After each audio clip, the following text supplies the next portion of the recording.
The voices coming from the mine sounded exactly like their parents, calling their names, asking for help.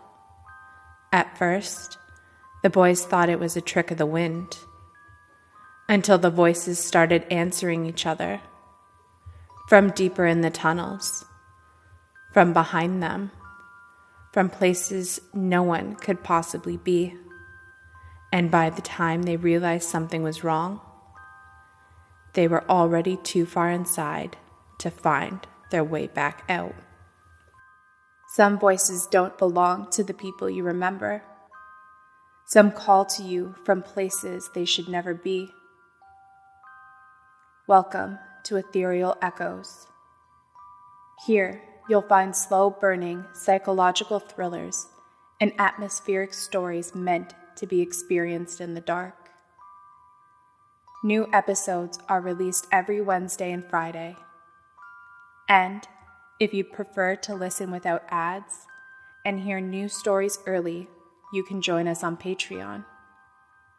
For now, settle in, get comfortable, and let the world fade away.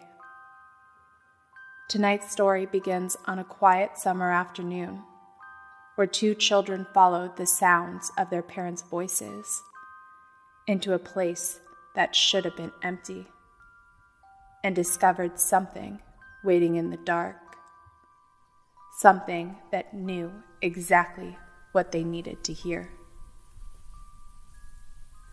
The afternoon sun hung heavy in the cloudless July sky, casting long shadows across the cracked pavement as Ethan and Michael pedaled their bikes along the outskirts of Mill Ridge. Their tires hummed against the asphalt, a steady rhythm that matched the cicadas droning from the tall grass that bordered the road. They were 10 years old and free in the way that only children in summer could be, unfretted by time, unbound by anything but the calls for dinner that would eventually pull them home. Ethan led the way, his red bike a blur of motion, the playing cards close-pinned to the spokes, clicking with each rotation of the wheels. Behind him, Michael followed on his blue hand-me-down that was slightly too large for his small frame. His knees knocked against the crossbar when he pedaled hard to catch up. "Slow down," Michael called, his voice thin against the rush of warm air. Ethan glanced back, a grin splitting his freckled face. Can't keep up? But he eased his pace anyway, coasting until they rode side by side along the empty road that curved away from the neat rows of suburban homes. They had been friends since kindergarten.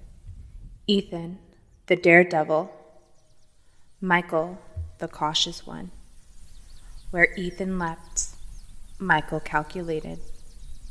Where Michael hesitated, Ethan pushed. Together, they balanced each other like two sides of a coin, spinning through childhood with the perfect weight of trust. "We should turn back soon," Michael said, glancing at the sun's position. He had a digital watch with a compass feature, but the feeling of time passing was something he'd learned to sense like an approaching storm. "Just a little further," Ethan replied, the words an echo of countless afternoons. "There's something cool past those trees. I heard the older kids talking about it."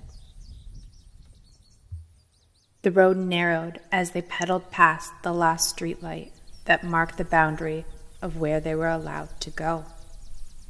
Here, the pavement gave way to gravel, and the manicured lawns surrendered to wild grass that brushed against their ankles. Neither boy spoke of the unspoken rule they were breaking, pushing beyond the invisible fence of parental permission. A path opened up before them, where tire tracks had worn away the grass. They followed it, the silence of the woods broken only by their breathing and distant calls of birds. The air smelled different here, damp and earthy, tinged with the metallic scent of something forgotten. "Look," Ethan said suddenly, pointing ahead where the trees had thinned. The abandoned mining operation emerged from the landscape like the skeleton of some enormous beast.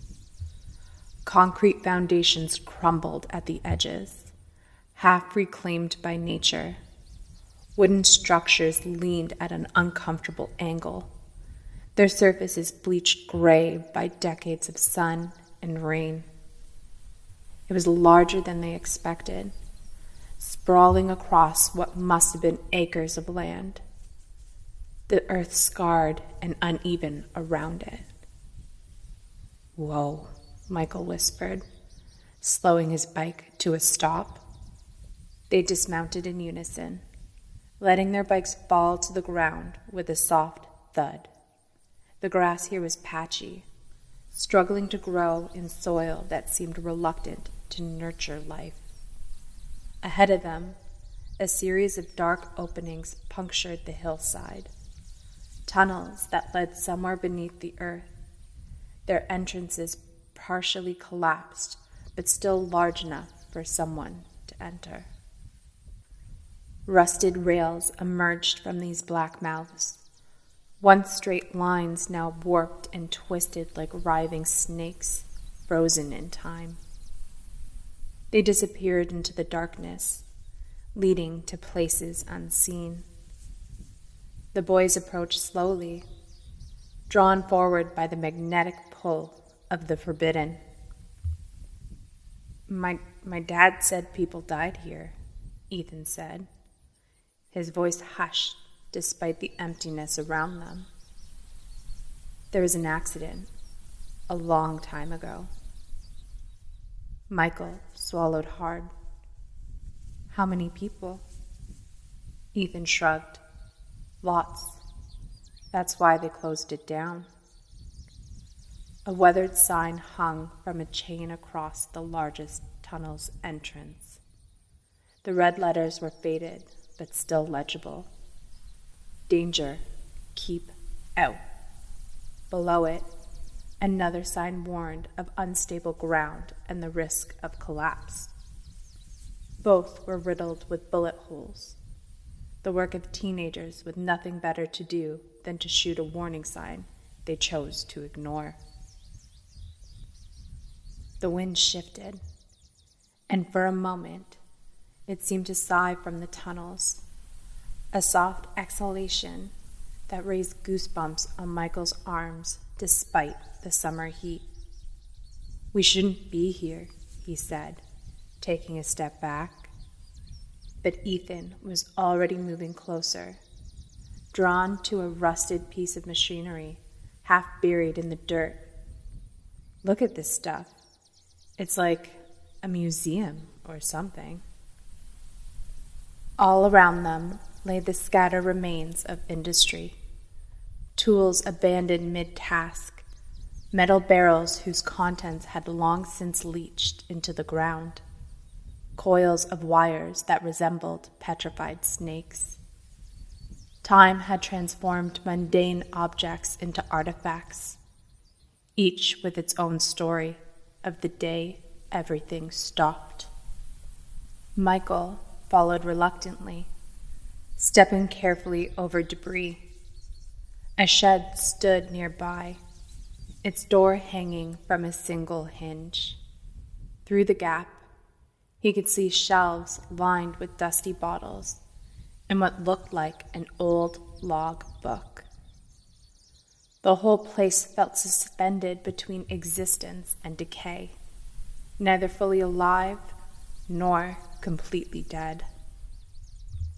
"Ethan," he called, "I really think we should go." But his friend had wandered toward the main tunnel entrance. Ethan stood at the threshold where light met darkness.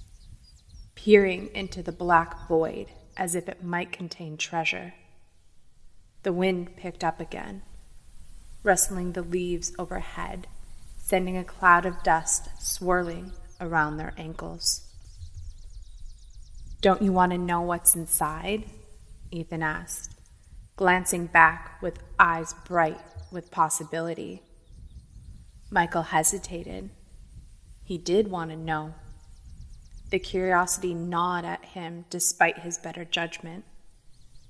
Something about the mind beckoned, promising secrets and adventure that the familiar streets of the neighborhood could never offer. But beneath all that allure lurked a sense of wrongness that he couldn't quite name. "Just a quick look," Ethan said, already ducking under the chain. "We won't go far."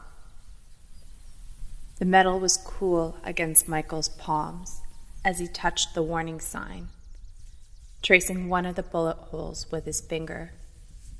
The edges were sharp, and he pulled back quickly, examining the small bead of blood that whelped from his skin. He wiped it on his jeans and glanced back at their bikes laying in the grass, suddenly impossibly far away. With a deep breath, he followed Ethan towards the entrance, where daylight fought a losing battle against the darkness beyond. The darkness swallowed them step by step as they entered the mine, the temperature dropping several degrees in an instant. Michael shivered, not entirely from the cold. The tunnel entrance created a natural funnel for the breeze, which whispered past their ears in a way that almost sounded like distant breathing. Ethan had pulled a small flashlight from his pocket, the kind that hung on a keychain, barely powerful enough to illuminate the ground directly in front of them. But its feeble beam only made the darkness beyond it more absolute.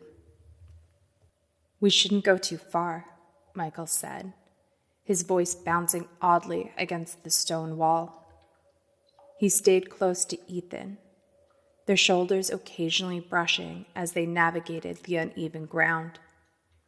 "Don't be such a baby," Ethan replied, but the usual teasing tone was absent, replaced by something that resembled forced bravado. "Besides, the really cool stuff is probably deeper in." The rails beneath their feet were slick with moisture, forcing them to walk on the narrow path of gravel between them. Water dripped somewhere in the distance. Each dropping landed with a hollow plunk that echoed through the passage. The sound seemed to come from everywhere and nowhere at once, disorienting in the darkness. "What do you think they mined here?" Michael asked, running his fingers along the rough-hewn wall.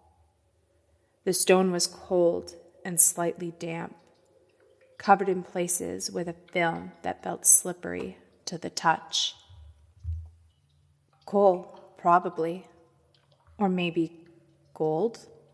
Ethan swung the flashlight's beam in wide arcs, revealing glimpses of support beams overhead, their wood swollen and warped with age and moisture. "Imagine finding gold just sitting there, waiting for us." Michael doubted there was any gold left to find, but he didn't say so. Instead, he focused on not tripping over the debris that littered the ground. Discarded tools, splintered pieces of wood, an occasional metal object whose purpose he couldn't identify.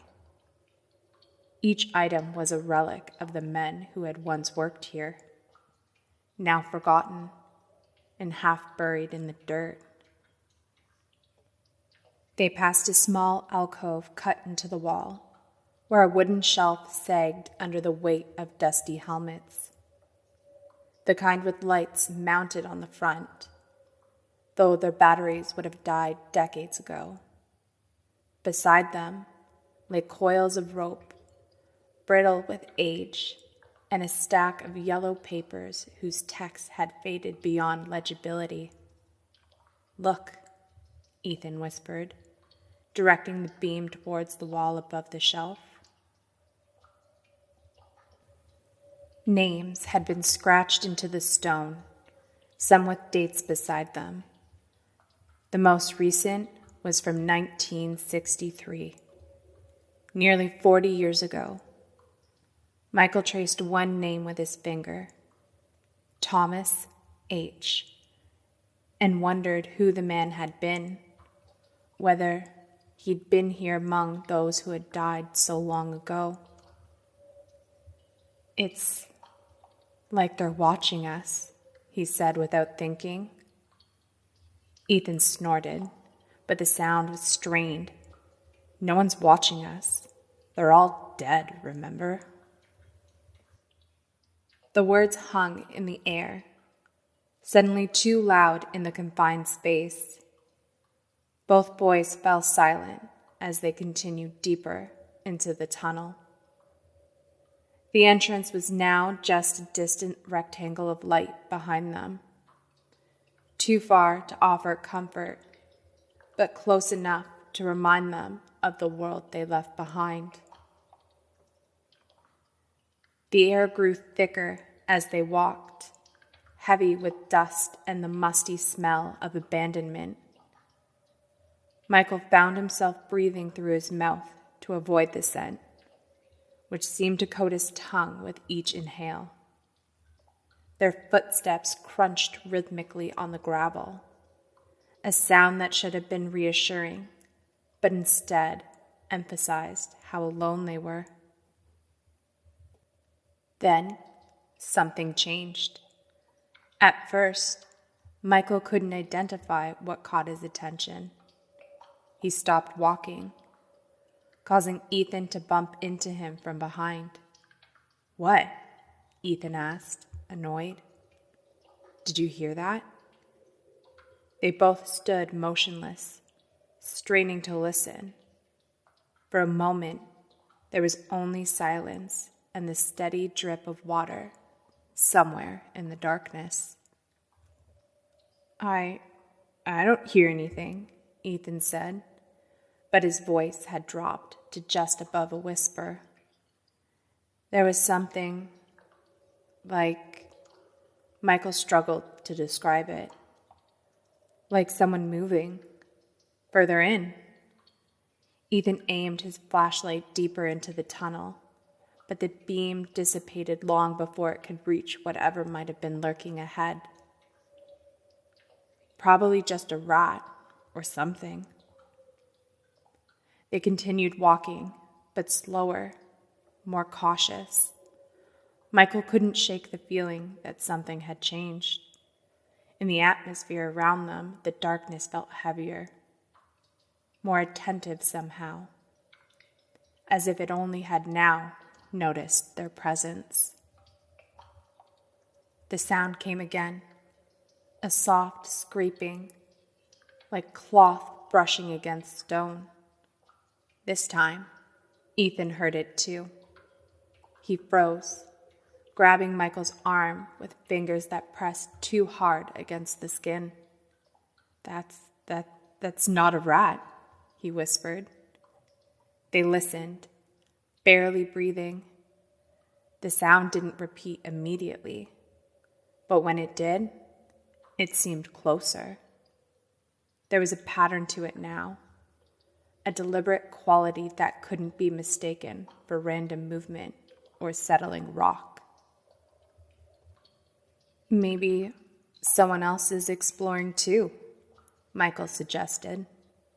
But even as he said it, he knew it wasn't true.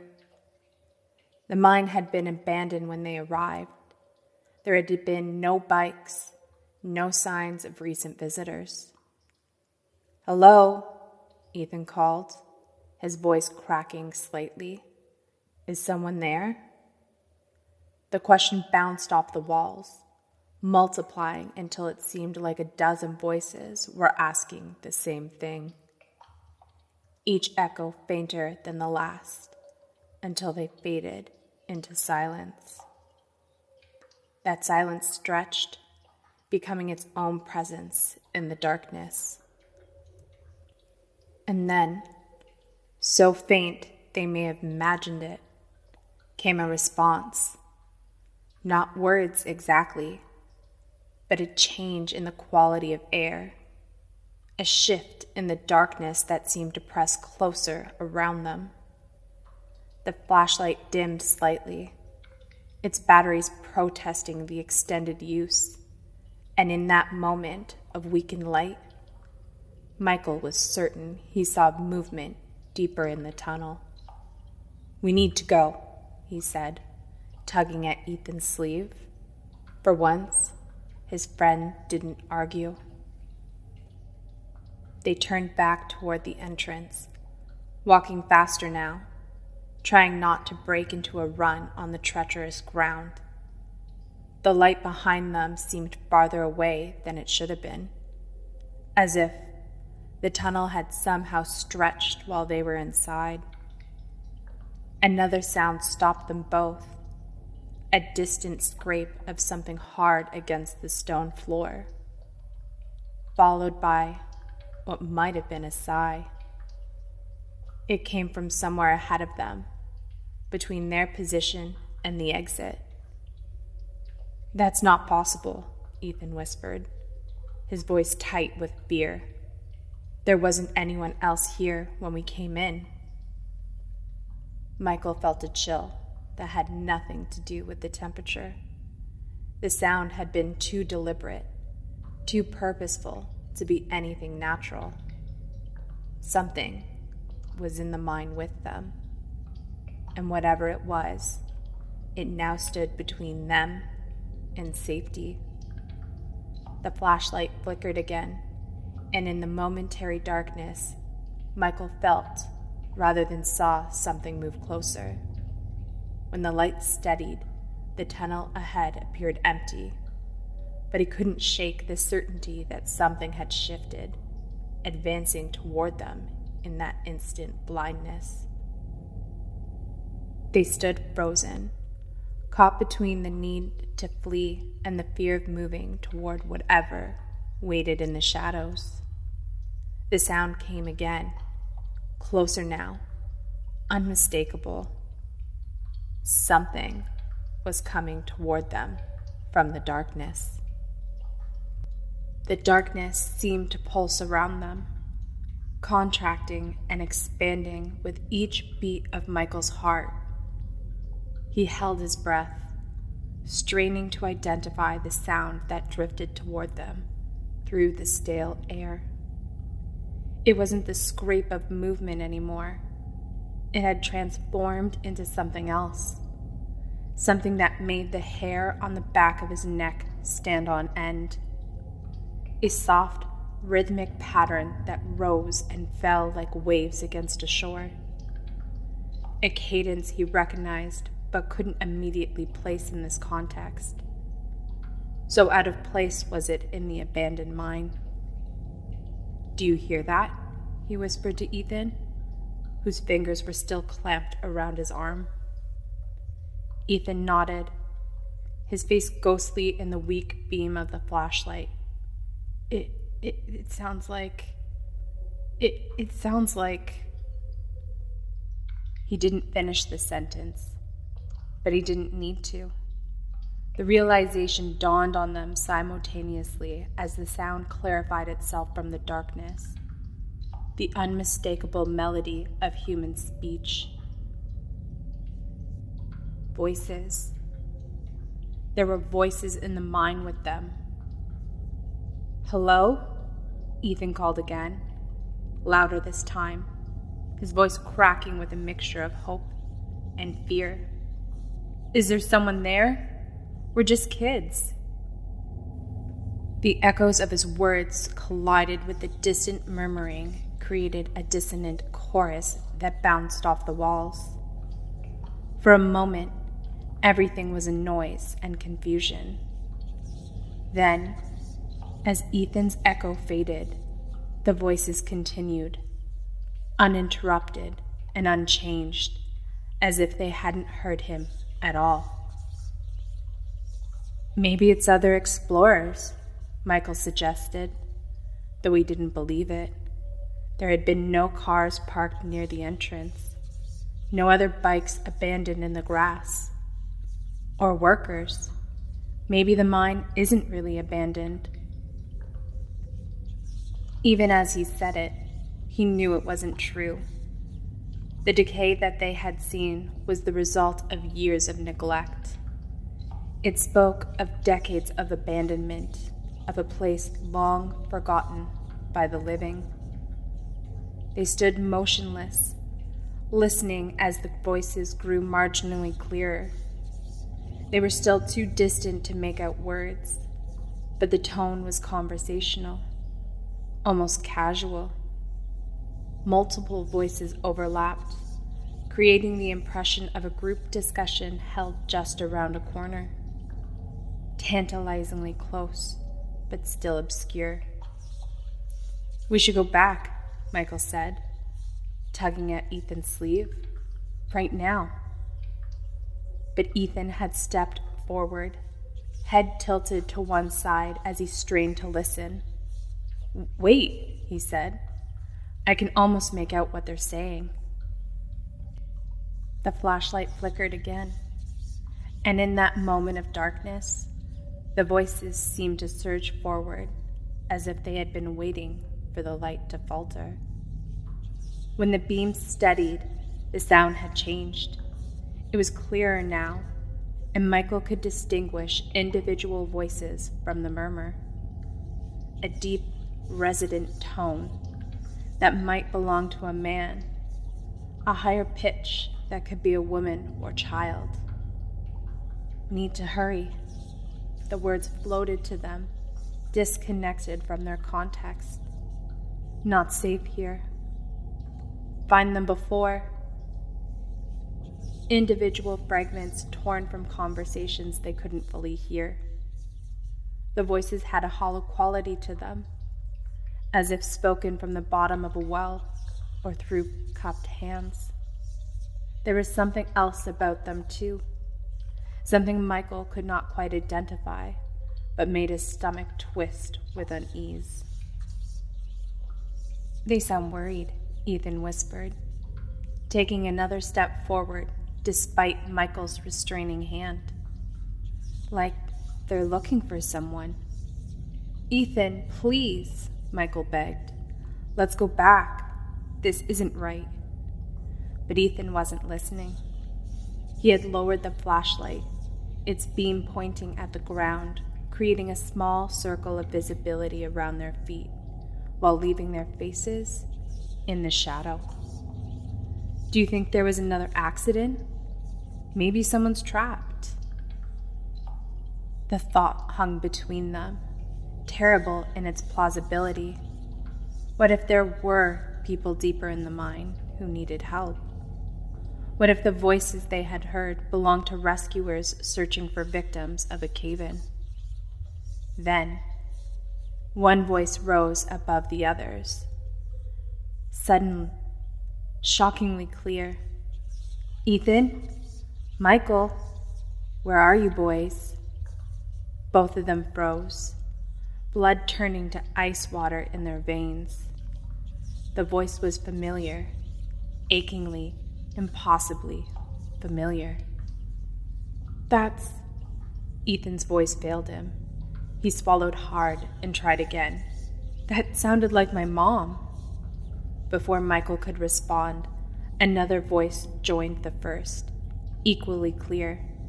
"Michael, Ethan, can you hear us?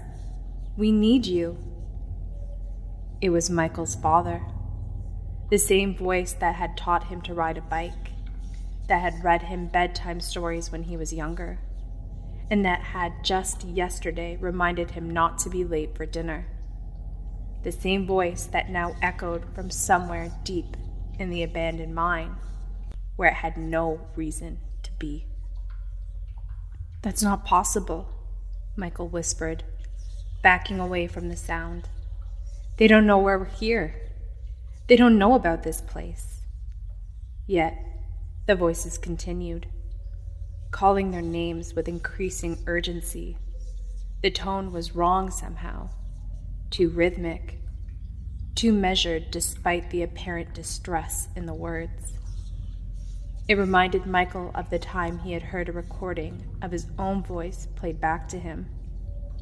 Recognizable, but fundamentally altered, missing some vital quality that made it truly human. We have to help them," Ethan said, but uncertainty had crept into his voice. "If that's really them." "It can't be," Michael insisted. "How would they even get in here?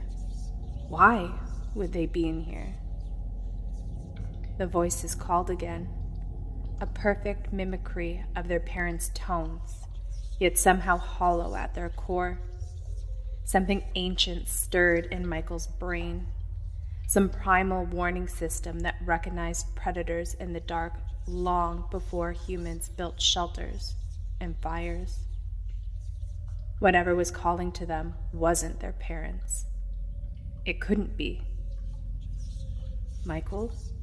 Ethan's voice was now small, childlike in a way it hadn't been minutes before. "I'm scared." Me too." Michael reached out and grabbed his friend's hand, squeezing it tightly. "We need to go back. Now." For a moment, Ethan hesitated, torn between the instinct to flee and the pull of those familiar voices calling from the darkness. Then he nodded, and they turned together toward the distant rectangle of daylight that marked the entrance. But as they began to move, the voices shifted again, changing in a way that sent fresh terror crawling up Michael's spine. They multiplied, overlapping and separating, surrounding them from all sides. No longer just the voices of their parents, but others too. Teachers, neighbors, friends, all calling their names in a discordant chorus that filled the tunnel from floor to ceiling. And beneath them all, almost too quiet to hear, something else. A sound like laughter, ancient and hungry, waiting in the deepest part of the mine. The entrance to the mine glowed in the distance, a promise of safety and sunlight that seemed to recede with each step they took forward. Michael pulled Ethan forward, their shoes slipping on damp ground as they moved as quickly as they dared. Behind them, the voices continued their impossible chorus, their parents' tones rising above the others with uncanny precision. Each word was a hook that caught in Michael's mind, tugging him back despite the determination to escape. "Michael, please," his father's voice rang out, clearer than before. "We're trapped. We need your help." The words froze him mid-step. There was panic in that voice, the same edge he heard the time his little sister had fallen from her swing set and couldn't breathe for terrifying seconds. It was the sound of his father's truly afraid, a tone he'd only heard twice in his life. Beside him, Ethan had stopped too, face turned back toward the darkness they were fleeing. "Mom's crying," he whispered, and Michael could hear it too, the unmistakable sound of Miss Winter's sobs echoing through the tunnel. "It's not them," Michael insisted, but his conviction was wavering. "It can't be them. How would they know we're even here?" As if in answer, his mother's voice called out, "Michael, we followed you here. We saw your bikes outside and came looking for you when the collapse happened." A cold wave washed over him. The explanation was simple, plausible.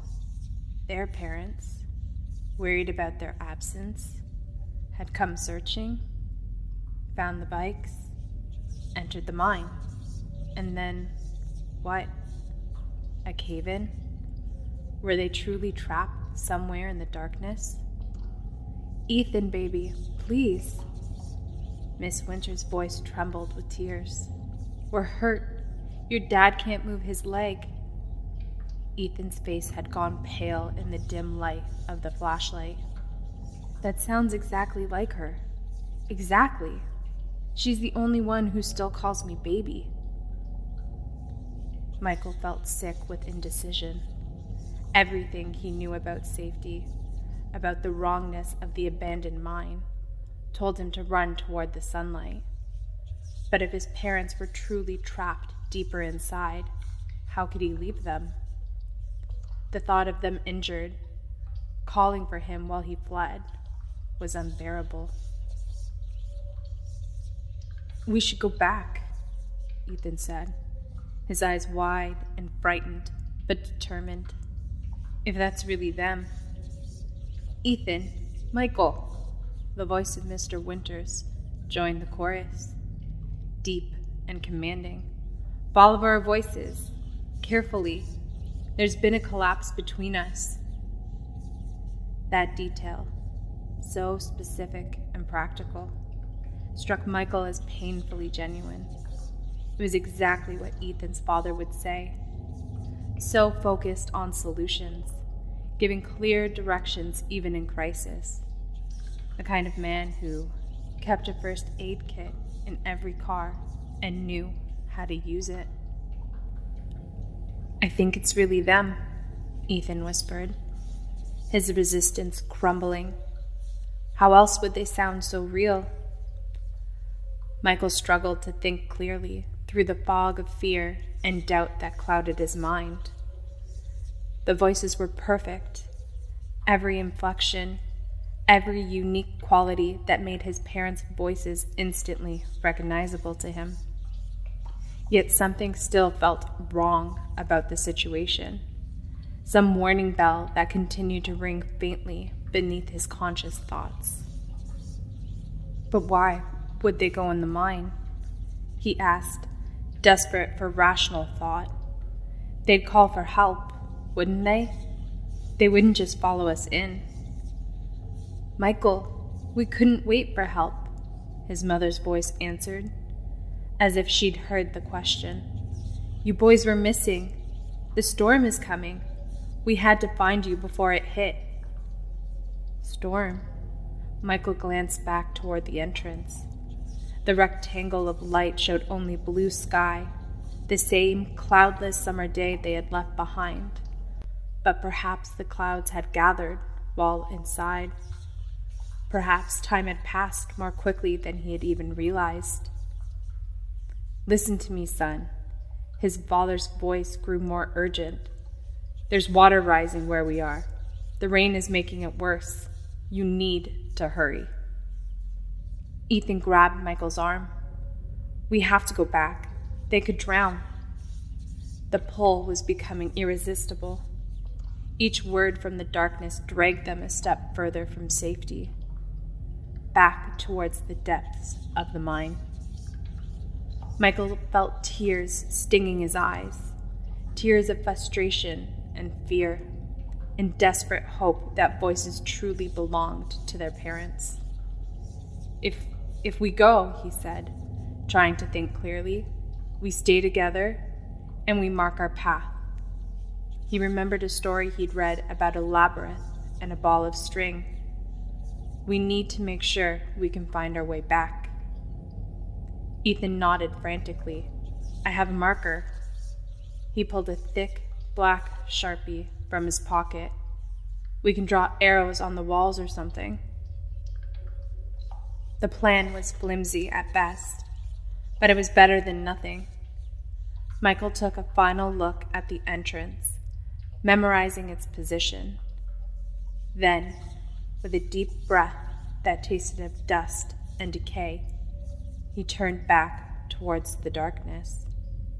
"We're coming," he called, his voice small against the vastness that seemed to wait beyond the reach of their light. "Keep talking so we can find you." The response was immediate, a chorus of relief from their parents' voices, so perfect in their gratitude that Michael momentarily forgot his doubts. The voices directed them deeper in the main tunnel, promising they weren't far, just around a bend, past a fallen support beam, through a narrow passage. They followed, marking their path with arrows that pointed back toward the entrance. The flashlight beam caught the reflection of the water pooling on the ground, evidence that somehow supported the voices' claims of rising water, of a storm outside. The coincidence should have reassured Michael, but instead it heightened his unease. It was too perfect, too convenient. They still pressed on, the voices of their parents drawing them deeper with each step. Promises of reunion, of rescue, of family whole and safe again. These were lures too powerful to resist, overriding the primitive fear that still prickled along Michael's spine. "Not too much farther," his mother's voice reassured them. "You're doing so well. You're so brave."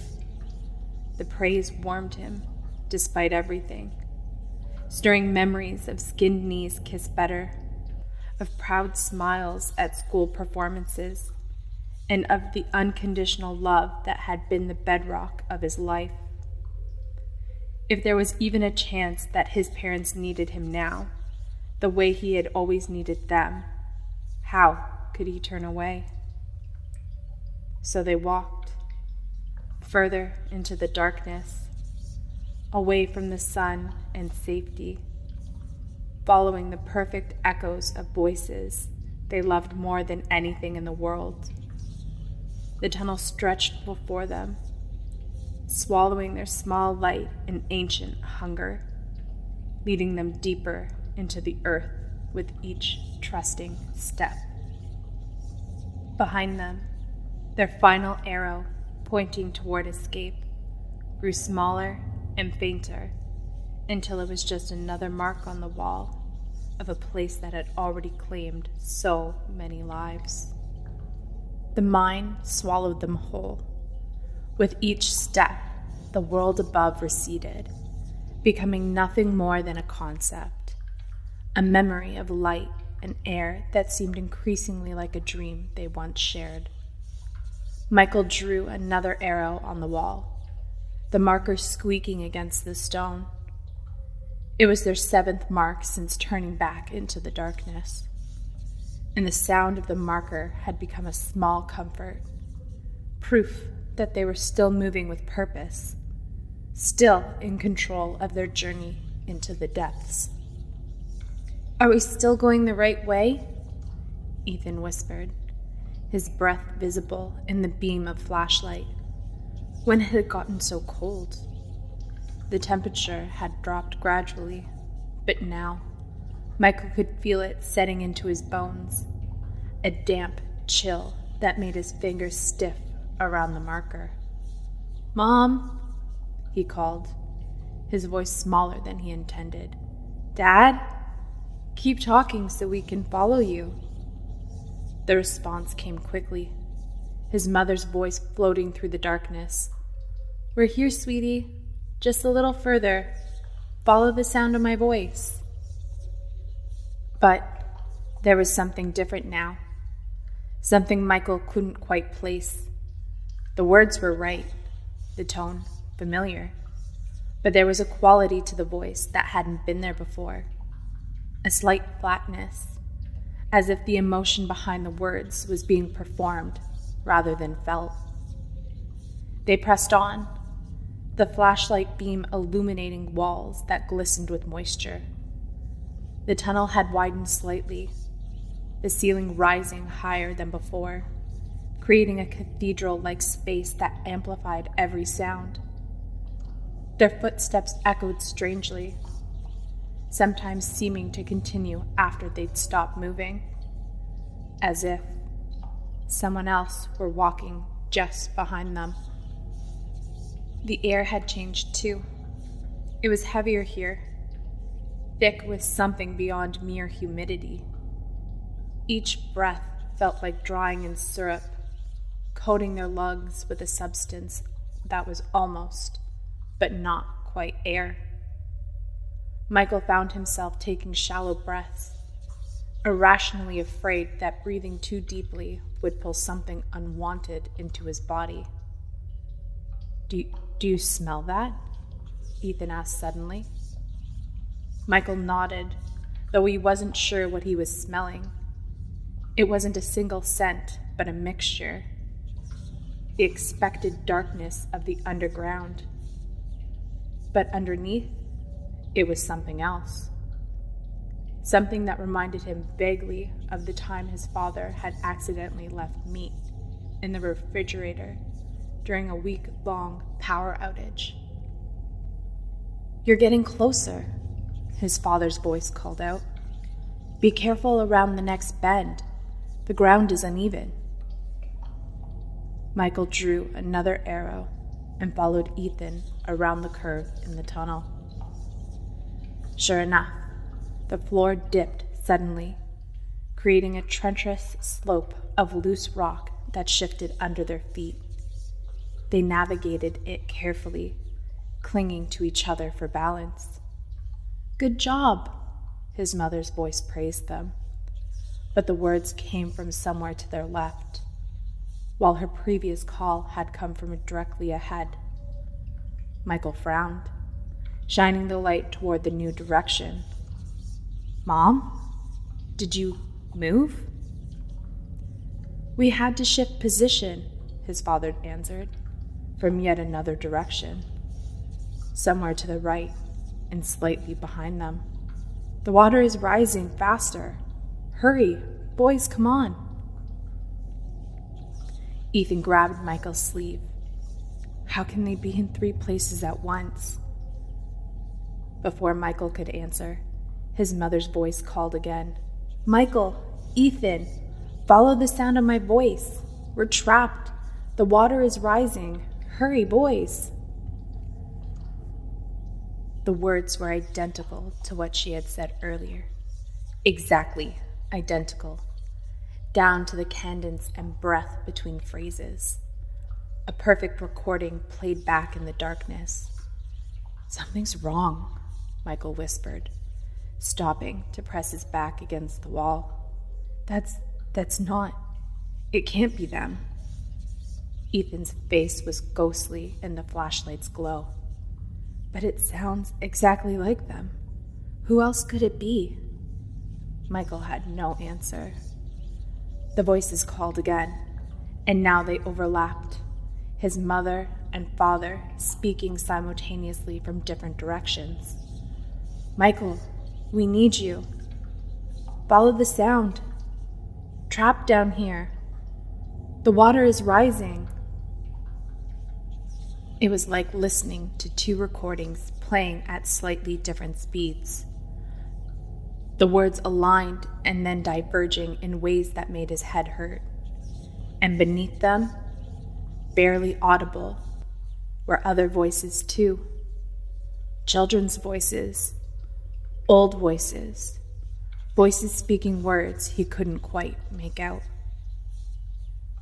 The mine itself seemed to change around them. The tunnel had split into multiple passages, each vanishing into darkness beyond the reach of their light. The walls were different here. Not the rough-hewn stone of the entrance, but something older. Something that appeared almost carved with purpose. Symbols he didn't recognize were etched into the rock at irregular intervals. Geometric patterns that seemed to shift when viewed from corners of their eyes. Which way?" Ethan asked, his voice trembling.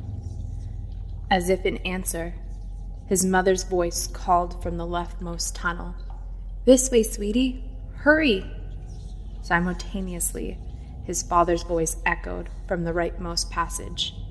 "Boys, over here! Quickly!" Michael froze. Between both paths, the marker clutched so tightly in his hands that he felt it might snap. This was impossible. His parents couldn't be in two different places. Whatever was happening, whatever was calling, wasn't human. "We should go back," he whispered, reaching for Ethan's hand. "This isn't right." Ethan nodded, but as they turned, his mother's voice called again, this time directly behind them, from the tunnel they had just traversed. "Michael, why are you leaving us? Don't you love us anymore?" The words struck him like a physical blow, bringing tears to his eyes despite his growing uncertainty that whatever spoke wasn't his mother. It knew exactly what to say, exactly how to manipulate the love and guilt that bound children to their parents. "Don't listen," he muttered, pulling Ethan back the way they'd come. "It's trying to confuse us." They moved faster now, following their arrows back toward the entrance, but the marks seemed different somehow, faded in places, smudged in others, as if someone or something had run a damp cloth over them. And the tunnels didn't look the same going back. Passages that had been straight now curved. Distances that had seemed short now stretched endlessly before them. The voices followed, multiplying with each step. Now it wasn't just their parents, but their teachers, their neighbors, their classmates, all calling their names, all begging for help, all speaking with a strange cadence that was almost, but not quite human. "Don't abandon us. We need you. The water is rising. Don't you love us?" The phrases repeated, overlapped, contradicted each other. Some voices spoke too fast, others too slow. Some seemed to be speaking backwards. The words gargled, but the tone recognizable. It was as if something was trying out human speech, testing its limits without fully understanding its purpose. The air grew colder still, their breath clouding before them in the beam of the weakened flashlight. The batteries were dying, the light fading by increments too small to notice until, suddenly, the darkness seemed much closer than before. "The arrows," Ethan said suddenly, pointing ahead. "Look!" Michael shone the light where Ethan had indicated, on the wall where the next arrow should have been pointing back toward safety. There was only a blank space, and beyond it, not the tunnel they had traveled, but a gaping chamber they had never seen before, its ceiling lost in darkness, its floor descending in rough-hewn steps to some unknown depth. "This isn't the way we came," Michael whispered, voice cracking with fear. We're going the wrong way." But when he turned back to go, there was only a solid wall behind them. No tunnel, no passage, no way out.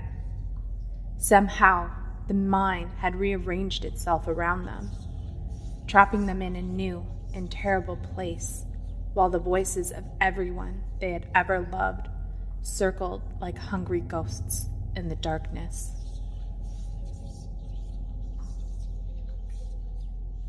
The chamber's walls seemed to breathe as Michael and Ethan stood in freezing darkness.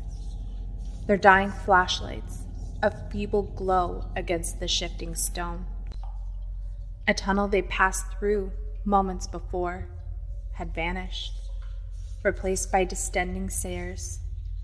At the bottom, they found a small antechamber with 3 branching passages and a child's backpack, its color faded to a ghost, beside a single tiny shoe.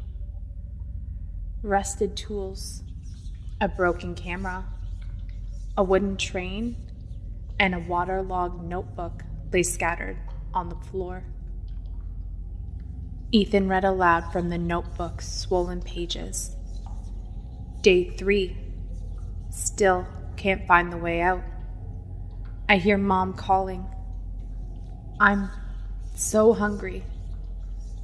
A second entry in shaky block letters proclaimed, "They're in the walls.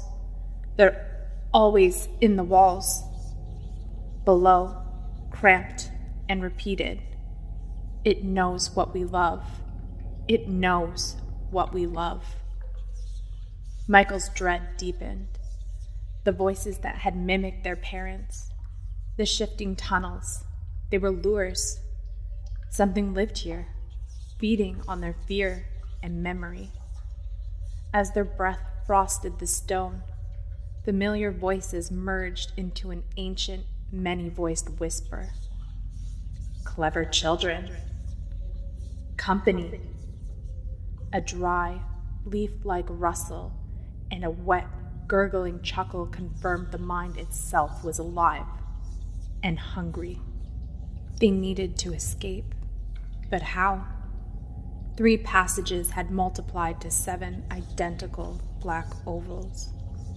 Each emitted a different pleading voice. Children, parents, teachers, all desperate to guide them. Michael covered his ears. "They're in our heads," he gasped. "They know what we trust." Ethan produced a coin. My grandpa's cave trick. Dropped something and followed the downhill roll. The coin slid toward one tunnel. "That leads down," Michael said, but then Grandpa's Joe's voice mimicked perfectly contradict them. "Follow the coin." Michael snatched Ethan's arm. "It's using our memories," he warned. Shaken, they examined the floor. 2 passages bore scuff marks. One was the coin's choice, likely the way in, or the way out, or the way deeper. Michael pointed to a tunnel with no scuff marks, but a subtle upward slope. "Everyone must have gone the wrong way. Let's try the one not used." Silence fell as they moved single file into a narrow, water-carved passage. The air lightened and warmed. Stalactites dripped into a shallow pool where ripples danced in their light. Ethan felt a faint breeze and spotted a crack high in the ceiling, a promising sign. They hurried on, hope blooming, until the corridor ended in a smooth stone wall. "This can't be right," Michael whispered. When they backtracked to the pool, it had vanished, replaced by more downward-sloping tunnels. The mind had shifted again, guiding them deeper. The familiar voices returned, now promising warmth, food, and rest. "If you'll just stay." Hope drained away. Exhausted, Michael and Ethan staggered along the slope. Michael's watch had long since froze. Time felt meaningless. Ethan cut his hand on the wall, blood smearing stone, but they barely noticed. Hunger and thirst gnawed inside them, yet small puddles were their only water. Michael sketched a mark on his arm with a nearly spent marker. "If we can't trust these tunnels, let's at least mark ourselves whenever we think we're climbing, but end up descending, we might spot the trick. Ethan held out his arm. Michael made a dark line. No sooner had he drawn the line, the tunnel rumbled. Dust rained from the ceiling. The walls contracted around them. They sprinted blindly into a large chamber as rocks crashed behind them. The beam from their dying flashlights swung wildly, then steady on a grisly sight. Across from the far wall, rows of shoes, faded photographs, a child's teddy bear on a leather jacket, a wedding ring atop yellowing snapshots, trophies collected over decades. Above, hundreds of names and desperate messages were scratched into stone. Tell my mother I'm sorry. I should have turned back. It promised to let me go. It's keeping score, Ethan whispered. The multi-voice roar answered. Additions to my collection. You will join them soon. Ice crystallized at their feet, spreading in fractal patterns. From it rose a formless shadow, trendles reaching towards them. Run, if you wish, the entity hissed. The flashlight died. Darkness swallowed them. Voices whispered directly in their minds. I can taste your fear. Children are my favorite. Panic propelled them down a steep, black tunnel. Then Michael halted, yanking Ethan back. It's not chasing us. It's hurting us. Ethan faltered. But it was right behind. Michael clenched his teeth. Every shift, every lure, it's been guiding us where it wanted. We're sheep to its slaughter. The whispering stopped. Even the scraping shadow felt silent. In that awful quiet, the pair realized their only way was forward, into the abyss the entity had prepared. They pressed on, one hand on the cold wall, the other clutching each other's shirt, descending into the pitch.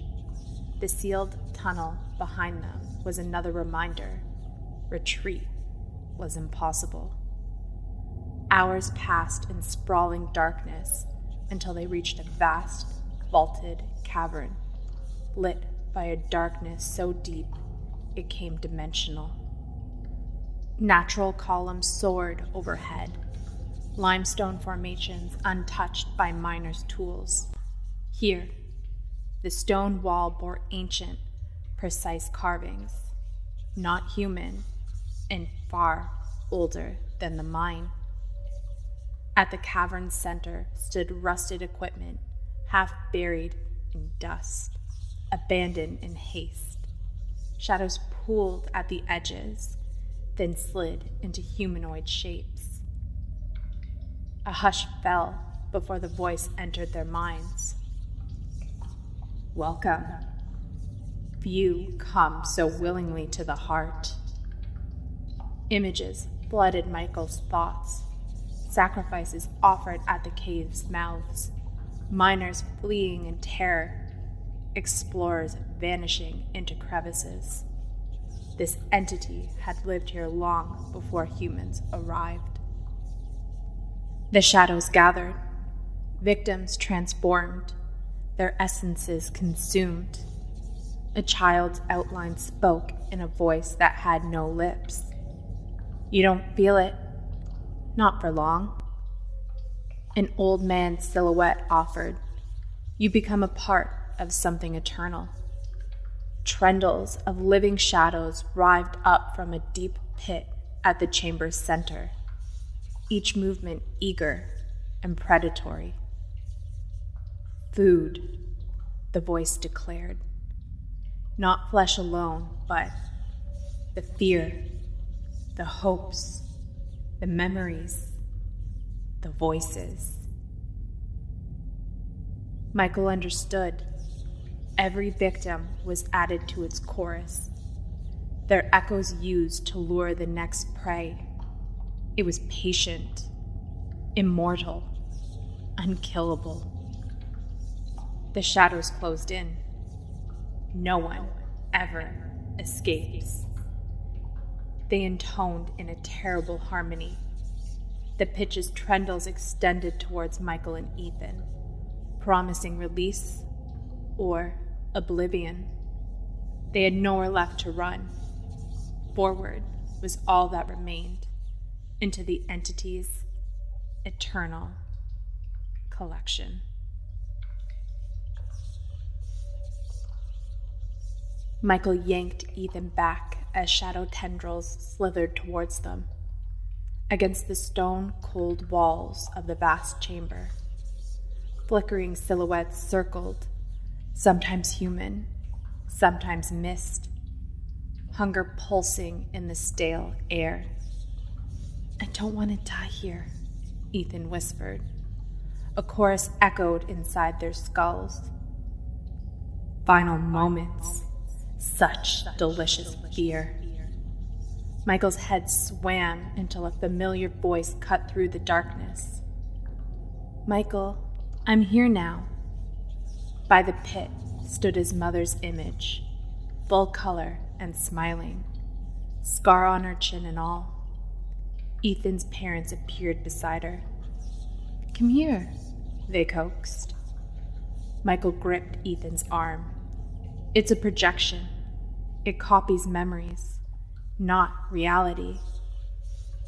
They looked perfect, right down to the worry lines on his father's brow, until he noticed his mother's cardigan. Her buttons were on the wrong side. The illusion wavered. "It's not real," he shouted. Their smiles froze, then vanished. The tendrils struck. One wrapped around Ethan's ankle, yanking him toward the abyss. Michael grabbed his wrists. "Trust your instincts, not what you see." Ethan's foot slammed the stone. Sparks flew, static from his rubber sole, and the tendril recoiled. Light hurts it," Michael panted. He fumbled in his pocket for the metal lighter he stashed months ago, struck it, and raised the small flame. Shadows dissolved, and the tendrils retreated with a strangled hiss. "Run!" Michael said, pushing Ethan toward the sealed tunnel. The entity's voice roared the flame would die, and so would they. Ethan pointed upward, a narrow fissure high in the ceiling. "Climb the rig!" They raced towards the rusted drilling machine, with the lighter's glow holding back the ancient hunger below. Michael and Ethan began to climb toward the sliver of escape.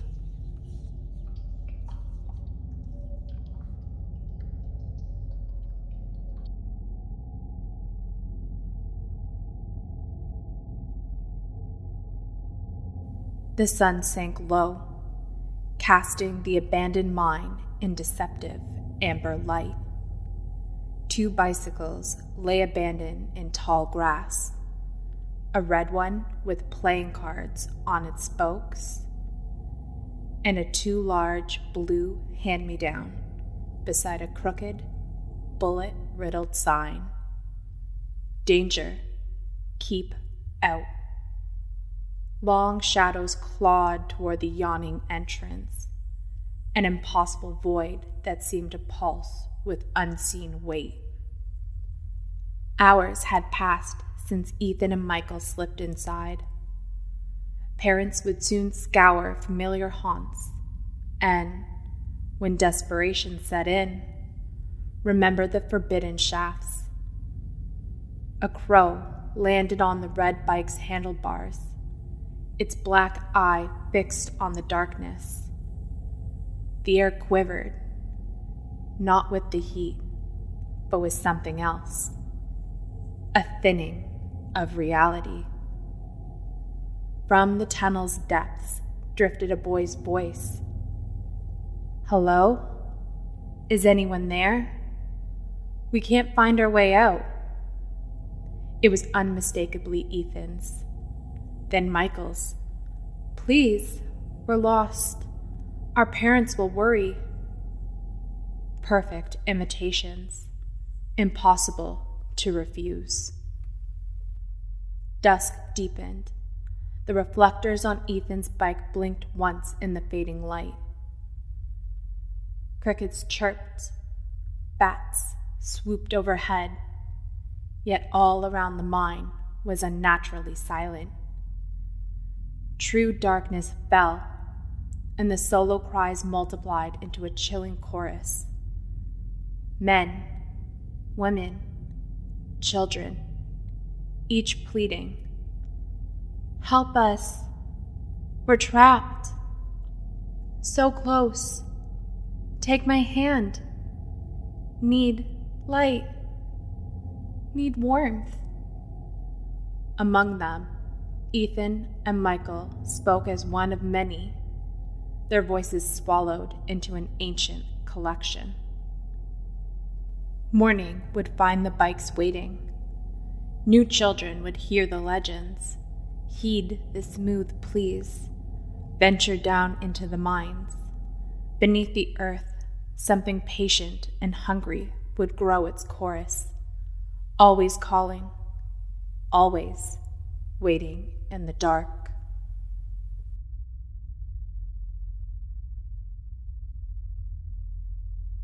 And somewhere, beneath the earth, the voices are still calling, waiting, listening. If you've enjoyed tonight's story, you can find more from Ethereal Echoes, new psychological thrillers released every Wednesday and Friday. And if you'd like to hear them early and without ads, you can join us on Patreon. For now, let the story fade, let the silence settle in, and if you hear something calling from the dark, make sure it's really meant for you. Good night.